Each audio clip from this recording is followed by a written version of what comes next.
자, 마지막으로 절대 부등식 단원에서 여러분들이 숙지하고 가야 될 게 뭐냐면 산술기압 평균과 코시-슈바르츠 부등식인데, 코시-슈바르츠가 별표 하나로 중요하다면 산술기압 평균은 별표 3개로 중요해요. 굉장히 중요한 단어니까 잘 결과물을 기억하고 문제 상황에서 잘 적용할 수 있기를 바랍니다. 자, 산술기압 평균은 뭐냐면, 자, 우리가 수업 시간에 산술기압 평균이 항상 이 부등식이 만족되는 절대 부등식이라는 것을 우리가 증명을 했어요. 우리는 이번에는 결과물을 사용하는 법에 대해서 공부를 할 거예요. 그래서 우리가 산술기압을 만족시키려면 우리가 등장하는 AB가 항상 0보다 큰 놈들을 가져와야 되고, 그 상황 안에서 2를 더해서 2로 나눈 결과물은 2를 곱해서 루트 취한 것보다 항상 크거나 같다라는 거예요. 이게 산술기압 평균이야. 그리고 실제 문제 상황에서는 우리가 분수는 별로 마음에 안 들잖아요. 분모를 우변으로 넘기면 이렇게 되잖아요. 그래서 우리가 이 공식을 더 많이 사용할 거예요. 2의 합은 2의 곱세 루트 취하고 2를 곱한 것보다 항상 크거나 같다. 기억하세요. 이게 산술기압 평균을 적용하는 가장 실질적인 식이에요. 자, 이거는 이용할 땐 최대 최소를 구할 때 우리는 주로 산술기압 평균을 이용해요. 최대값을 구하게 하거나 최소값을 구할 때. 무슨 말이냐면 문제 상황에서 곱에 대한 정보를 줬어요. 그럼 얘가 어떤 숫자로 확정되면은 우리는 둘의 합에 대한 뭐를 구할 수 있어요? 작거나 같다고 어떤 값이 결정이 될 거니까 최소값이 되겠죠, 얘가. 그래서 최소값, 합의 최소값을 구할 때 쓸 수 있고, 또 반대로 합이 일정할 때, 합이 어떤 값으로서 값이 고정됐어요, 어떤 별표 값으로. 그럼 우리가 뭐예요? AB만 남기고 다 넘길 수가 있죠. 그래서 AB는 어떤 값보다 작거나 같다라고 말할 수 있으니까 이 정리된 결과물이 최대값이 되겠죠. 그래서 곱의 최대값을 구하는데도 우리는 산술기압 평균을 사용할 수 있다. 그 다음에 좀 더 확장된 형태로 식의 변형을 이용해서 산술기압 평균을 사용할 수가 있는데, 그게 아래와 같은 거예요. 우리가 A와 B가 하나의 문자, 그냥 단항식으로서의 작은 문자가 아니고 어떤 다항식이 어떤 X에 관한 식이 존재할 수 있어요. 그렇다고 하더라도 그 A와 B가, 여기서는 A가 fx고 얘가 B가 fx분의 1이 B가 되겠죠. 그죠? 얘네들이 다 0보다 크다라는 조건을 만족하기만 한다면은 우리는 이 서로 역수관계에 있는 두 합의 꼴을 산술기압 평균을 처리할 수 있다는 거죠. 즉 얘가 0보다 크고 얘가 0보다 크다는 게 확인되면은 서로 역수관계에 있기 때문에, 역수관계는 게 핵심이에요. 우리는 둘을 뭐하고 곱하고 루트치에서 2를 곱하는 것보다 항상 이 결과물이 0보다 크거나 같다는 거죠. 산술기압 평균에 의해서. 그래서 이거는 역수관계니까 없어지고 1이 되겠죠. 그러면 2만 남겠죠. 그래서 fx 플러스 fx분의 1은 항상 2보다 크거나 같다. 이런 말을 산술기압 평균에 의해서 할 수 있다라는 거죠. 자, 관련된 문제 쭉 한번 봐볼게요. 자, AB 값이 0보다 크다라고 하고 곱에 대한 정보를 줬어요. 그리고 합에 대한 최소값을 구하래요. 그럼 우리는 3A와 4B를 하나의 대문자 AB로 해서 산술기압 평균을 적용할 수 있죠. 이 둘의 합은 이 둘의 곱에다가 루트를 취하고 곱하기 2한 것보다 항상 크거나 같다. 산술기압 평균이죠. 자, 그러면 이거 이제 계산 정리하면 돼요. 3, 4, 12고 AB고, AB는 얼마? 여기 3이라고 주어져 있으니까 36이니까 루트 36은 6, 6이 12. 즉, 요 놈은 누구보다 3A 플러스 4B는 작거나 같다. 뭐보다? 12보다. 그러니까 12는 최소값이 되는 거죠. 자, 또 볼게요. 9a제곱 플러스 b제곱이 36이래요. 합에 대한 정보를 줬고 곱에 대한 최대값을 구하래요. 그러면 9a는 뭐예요? 다시 말하면 그냥 9a제곱과 b제곱을 하나의 a와 b로 하는 산술기압 평균을 또 써먹을 수 있잖아. 그래서 a 플러스 b는 크거나 같다 2배의 루트 a 곱하기 b. 맞습니까? 그래서 이 산술기압 평균의 골격에다가 때려 넣으면, 자, 우리는 9a제곱 플러스 b제곱은 36이라고 줬으니까 이렇게 되죠. 자, 그리고 요 안에는 뭐가 돼요? 9a제곱 플러스 a제곱 곱하기 b제곱이니까 9a제곱 b제곱이니까 3ab의 제곱이 되는 거죠. 그리고 이 루트 제곱근과 제곱은 없어지고 2 곱하기 3ab만 남으니까 6ab가 되겠죠. 결론적으로 36은 작거나 같다 6ab보다. 따라서 ab는 6으로 양변을 나누면 6보다 작거나 같다. 6이 최대값이 된다는 걸 확인할 수 있겠습니까? 자, 그 다음에 자, 이제 문제 11번을 보면은, 자, x가 마이너스 2보다 크다래요. 그럼 마이너스 2가 넘어가면 뭐보다? x 플러스 2는 0보다 크죠. 그러면 x 플러스 2가 이 분모에 있다라는 것을 유념을 하셔야 돼요. 얘를 유념을 하시고, 그래서 그럼 이쪽 부분을 어떻게 식을 정리할 거냐면 x 플러스 2를 포함하는 식으로 정리를 해볼게.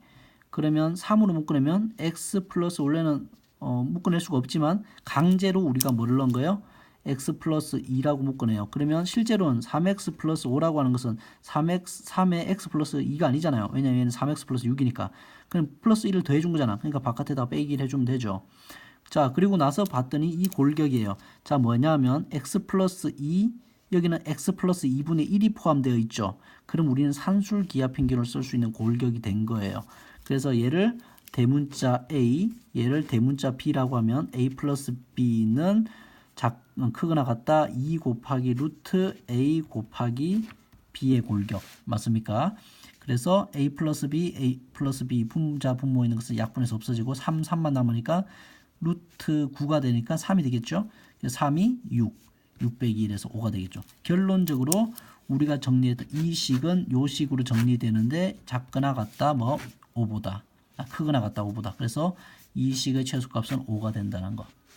이런 식으로 우리가 산술기하 평균을 사용하는 거예요. 자, 그 다음 12번도 산술기하 평균인데요. 이것도 봐볼게요. 이걸 분배법칙 하면 3a와 a분의 3이니까 a 날라가고 9가 되겠고, 분배법칙 하면 이런 식으로 정리가 되죠.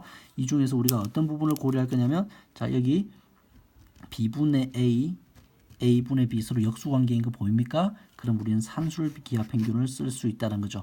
산술기하 평균을 쓰면은, 자, 9와 4는 정리해서 13으로 만들고, 그 다음에 이 빨간 박스를 우리가 산술기하 평균으로 처리하면 크거나 같다 뭐보다 2 곱하기 루트에다가 이 둘을 곱한 거와, 그러면 역수관계에 있는 b분의 a와 a분의 b는 서로 없어지고 3 곱하기 12만 남아서 36이 되겠죠. 루트 36이 되겠죠. 그럼 그건 3이잖아요. 6이잖아요. 그래서 6이 12.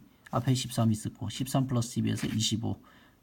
이렇게 되는 거죠. 그래서 얘가 최소값이 된다는 것을 확인할 수 있습니다. 이렇게 우리가 4가지 문제 유형을 가지고 우리가 산술기하 평균을 문제 상황에서 적용하는, 특히 최대 최소값을 구하는 것에 대해서 적용하는 것을 공부해 봤습니다.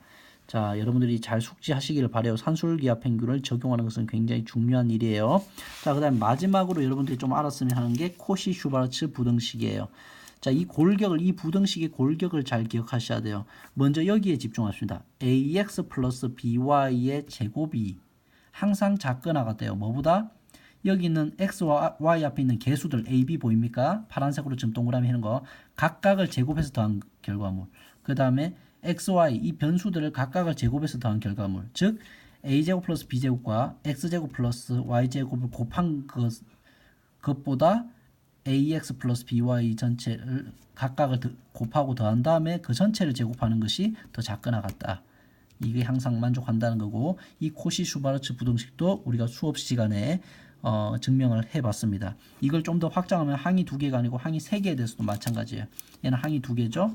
항이 3개에 대해서 ax 플러스 by cz에 대해서도 개수 a제곱, b제곱, c제곱과 변수 x, y, z를 제곱시해서 곱한 것은 항상 걔네들 ax 플러스 by 플러스 cz 전체를 제곱한 것보다 항상 크거나 같다. 이렇게 된다는 거예요. 이게 코시-슈바르츠 부등식이에요. 이걸 이용한 문제가 13번, 14번이 되는데 같이 한번 봐보죠. 자, 13번 봐볼게요. 자, 냄새를 맡아야 돼요. 자, 4x 플러스 3y의 값의 범위를 구하래. 그런데 뭐를 제공해 줬냐면 변수 x와 y의 제곱에 대한 정보를 줬어. 그러면 4의 제곱, 3의 제곱에 대한 정보는 우리가 알 수 있잖아. 그러니까 봐봐. 코시-슈바르츠 부등식에 의해서 4의 제곱 플러스 변수 3의 제곱과 곱하기 변수 x, y를 각각 제곱해서 더한 x제곱 플러스 y제곱을 한 것의 곱의 결과물은 4x 플러스 3y를 전체를 다 제곱한 것보다 항상 크거나 같다. 이렇게 되는 거잖아요. 그리고 이 부분이 뭐가 돼요? 이 부분이 25가 되고, 그 다음에 이 부분은 우리가 4라고 줬잖아요. 자, 그러면 여기가 100이 되겠죠. 즉 4x 플러스 3y 전체의 제곱이 10의 제곱보다 작거나 같다니까 얘는 뭐가 되겠어요? 얘는 뭐가 되겠어? 마이너스 10보다는 크거나 같고 10보다는 작거나 같다. 이런 식으로 나오게 되는 거죠. 자, 마찬가지로 문제 보면은 3x 플러스 4y가 5라고 줬어. x제곱 플러스 y제곱의 최소값을 구하래. 변수 각각을 제곱해서 더한 것의 최소값을 구하라고 했으니까 이것도 코시-슈바르츠 부등식 사용하면 변수 3과 4를 제곱해서 더한 거 요거죠. 앞에 상수, 그 다음 변수를 각각 제곱해서 더한 게 요거죠. 그리고 3x와 4y를 곱해서 더한 것 전체 결과물 제곱한 것보다 크거나 같다. 이게 코시-슈바르츠 부등식의 틀을 그대로 사용한 거지. 그러면 각각을 적용하면은 얘가 25, 얘 변수 그대로, 얘 값이 5의 제곱에서 25. 약분하면 이렇게 되죠. 이렇게 되는 거지. 그래서 최소값은 1이 된다는 것을 확인할 수 있어요. 자, 그다음 문제 14번 같은 경우는 변수를 하나 더 확장한 것에 불과해요. 그래서 여러분들이 이거는 해보시기를 바랍니다.